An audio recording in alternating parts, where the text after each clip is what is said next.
Hey everyone, welcome to Comic Artist Pro Secrets. It's me, Ethan Van Sciver, 29-year veteran of the comic book industry.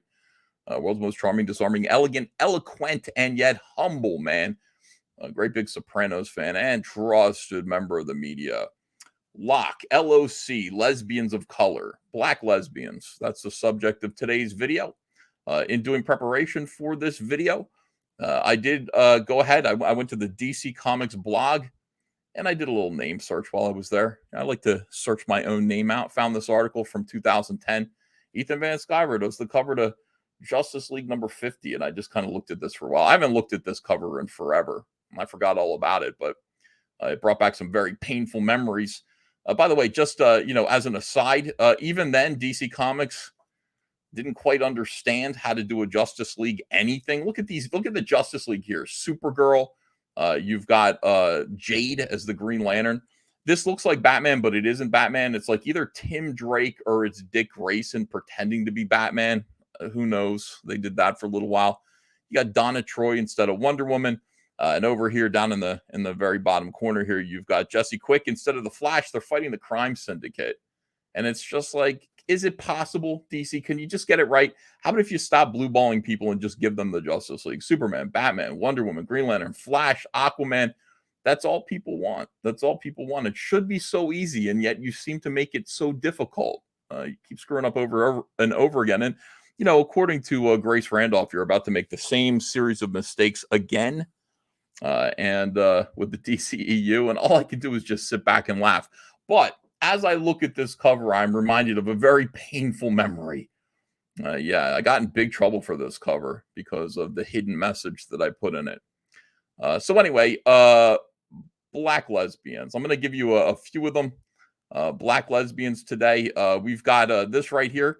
By the way, how about this? Before I get into this, hey, comic book industry. Yeah, not to look too closely at you, not to look at you with too much of a skeptical eye, but how about if we try something? How about the marginalized people heterosexuality challenge? Is that possible? I understand that you care about marginalized people. You really, really, really care, according to yourselves. How come they're all homosexual or queer or something like that when you put them in comics? Almost entirely, 100% of the time. I'm just saying this. I'm saying when it comes to new Black characters or characters that you bring back, from the old comics and you're restoring them and doing new comics about these characters, how about slightly more than 0 heterosexuals? What do you say? Is that a possibility? Can we make that little commitment to ourselves in 2022? Just more than 0? More than 0, I think, is the heterosexuality challenge in comics for marginalized people. What do you say? Because here we have the latest example. This is Marvel Comics, the MCU. Rumor, Black Panther Wakanda Forever. We'll see Okoye, is that how to pronounce this?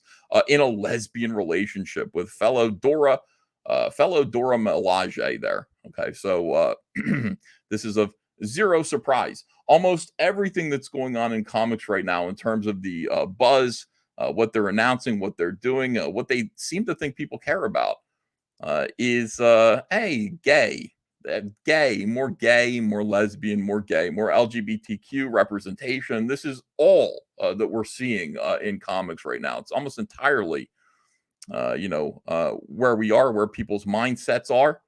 It's almost as if Tumblr itself, a crack appeared in Tumblr, and all the little Tumblrinas spilled out and were adopted by the comic book industry. And they said, hey, give me all your woke, stupid shipping fantasies, all your perverted, weird shipping fantasies about cartoon characters. We're going to pay you for it. We're going to put them in our comics, and then we're going to put them on the silver screen. What do you say? And that's entirely what we've got here. So, by the way, thank you, Spencer Bakuli. I like your last name, Bakuli. All right, a new rumor claims that Marvel's upcoming Black Panther Wakanda Forever will see Okoye, the head of the formerly secretive African nation's armed forces, enter into a lesbian relationship with a fellow member of the Dora Milaje. You don't say.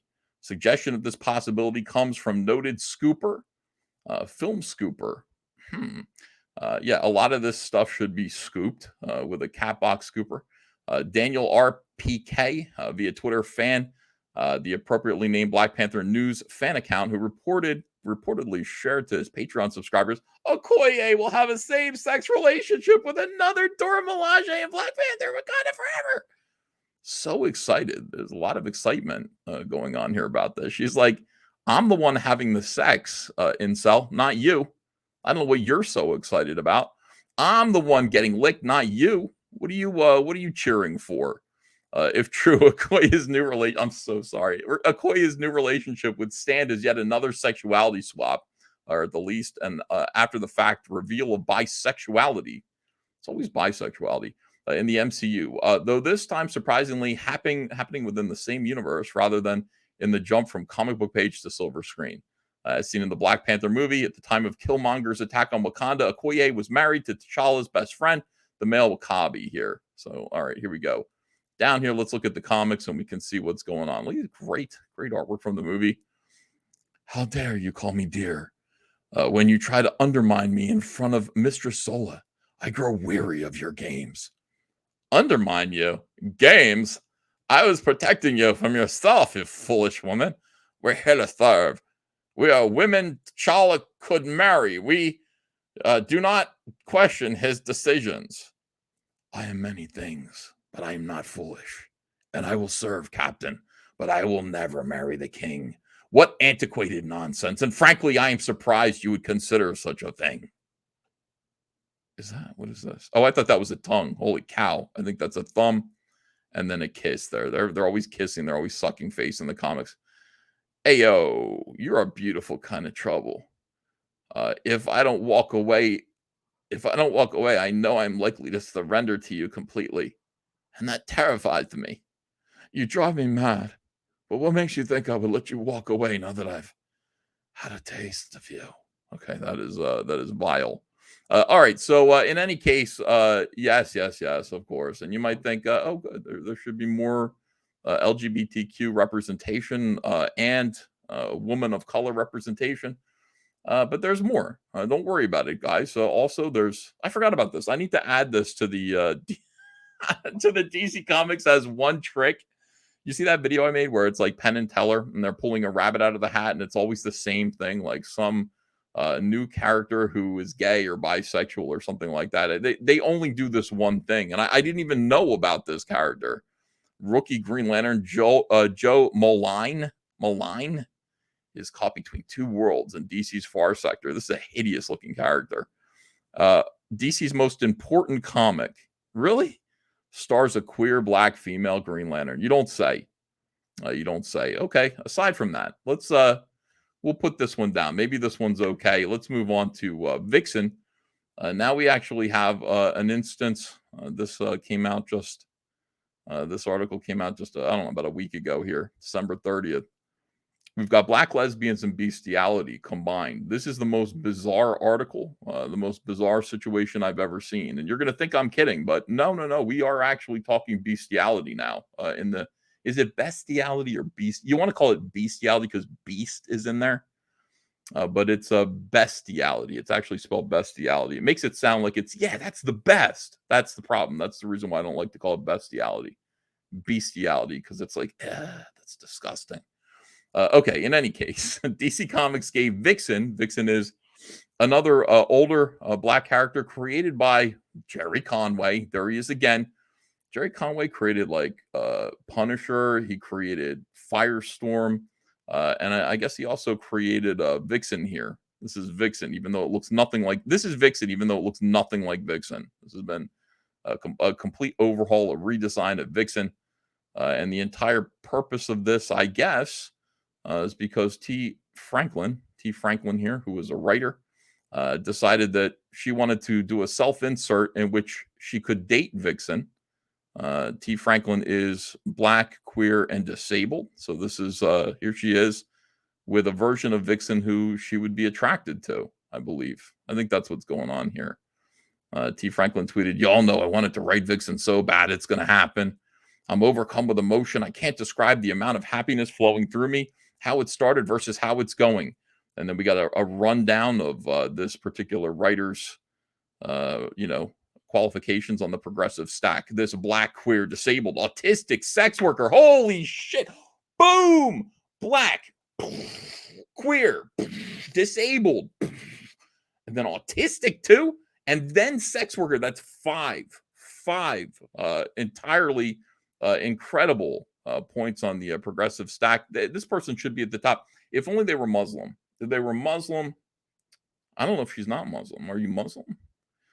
She would be like at the tip top. This is an unstoppably powerful SJW with all these points, these check marks, these boxes that get checked off. All right, so they wrote 2 Vixen stories. We have reported at length about the latter series drawn by Max Sarin. You are amazing tonight, Mary, as always. Thank you, El. Situation here is Vixen has the power to do what? She's in possession of the Tantu totem. It allows her to harness the spirit of animals, and she can conjure the power and abilities of any animal, past or present. You're like, the abilities of an animal, so she can run real fast like a cheetah? Yeah, she can. Oh, that's amazing. So she can swim like a fish? Yeah, I guess she probably could. Could she fly like an eagle? She could fly like an eagle. Could she lick a vagina like a giraffe? Yes. Yes. And that's what's being depicted here. This guy is fully aware. That is what is being implied here. Driver, roll up the partition, please, as I become a giraffe with my incredibly long tongue. And in case you think I'm kidding about this, you guys think that I'm like making all this up and that DC Comics has not just employed Tumblr weirdos to come in there and then just write their sexual fantasies into children's comic books? I'm not kidding at all. I mean, I am understating this. On a serious note, though, this is a quote from T. Franklin. If y'all want more of Vixen, I highly suggest grabbing a bunch of copies of issue number 4. So that this is issue number 4. She wants it to sell out so that it'll go to reprint. She then tweeted, T. Franklin tweeted, Vixen eating, this word here, with a giraffe tongue, you'll deal. So in other words, this is going to happen. You're going to have to deal with it, okay? She says, it was a good joke, but we even got a biologist and former zookeeper on the case. So we did a little research and reference here. I used to be a zookeeper. This is a quote from the zookeeper. Holy cow, you wonder why this person used to be a zookeeper. They're not a zookeeper anymore. I wonder why this person no longer is employed as a zookeeper. I don't know. I don't want to make any guesses here. I don't want to really, I don't want to make any assumptions. This is a quote. I swear to God. I used to work here. I worked for DC. I'm going to tell you why I got in trouble, by the way. You're sitting there still thinking about my hidden message from that cover, aren't you? That never left your mind. You're like, did Ethan forget about that? No, I did not forget about that. I'm saving that for the end of this video. So stick with me. I will show you the hidden message.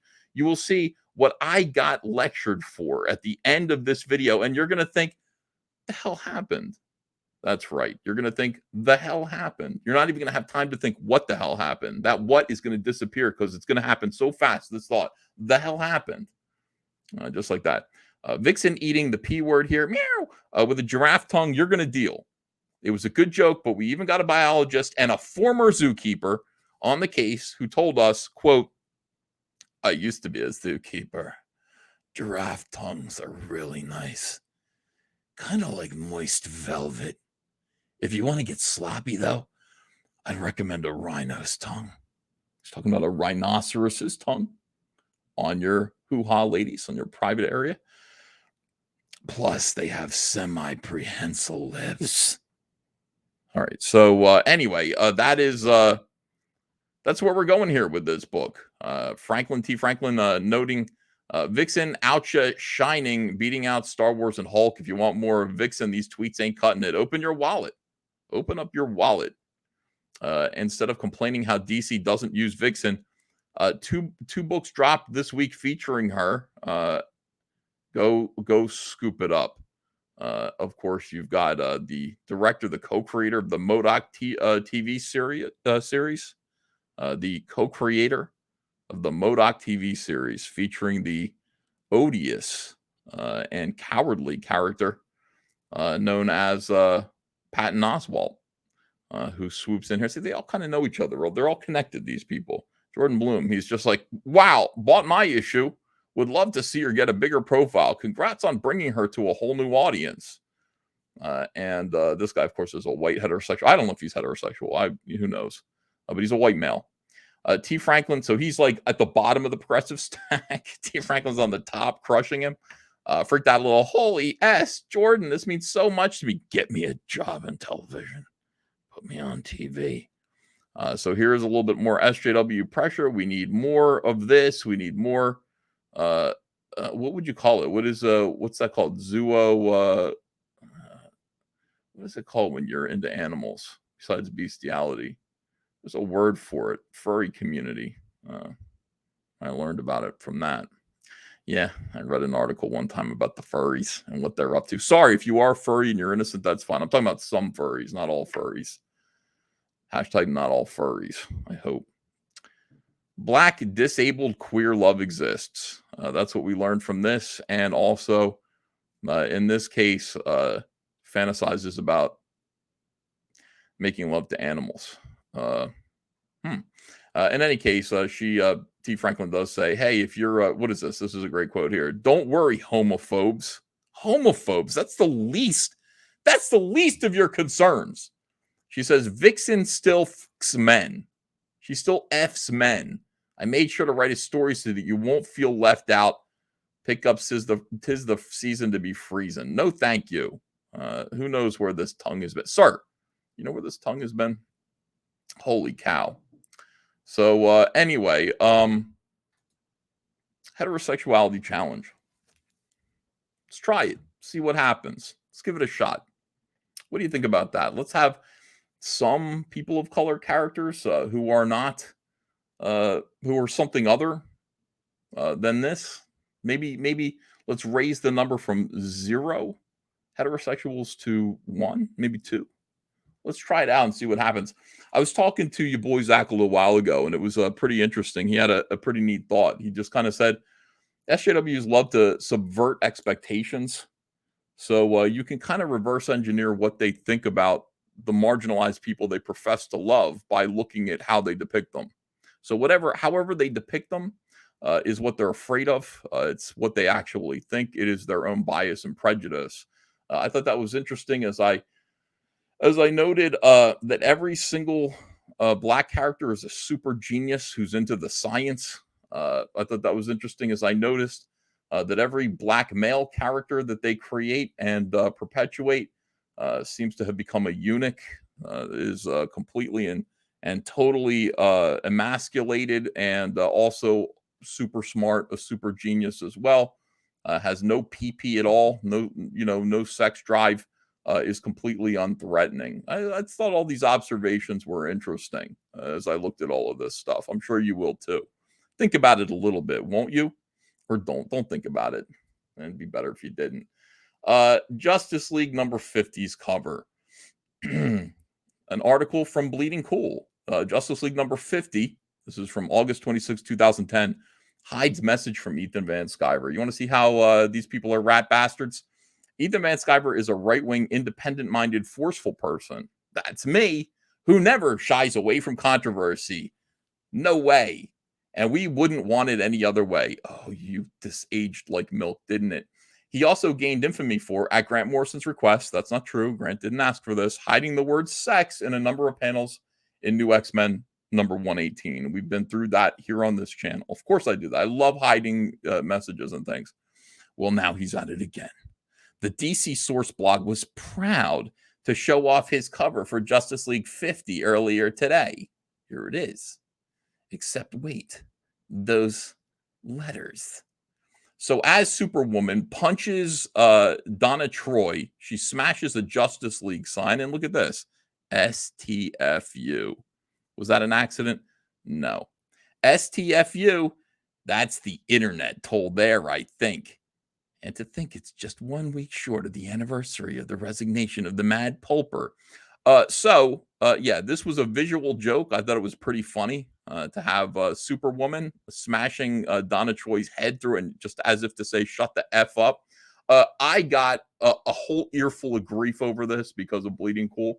DC Comics actually censored this. I don't know what the final cover looks like, but I think they blacked out some of these letters and completely killed a visual joke because Rich Johnson said it was directed at the internet. I love the internet. I don't tell the internet to shut the F up. These people tell me to shut the F up.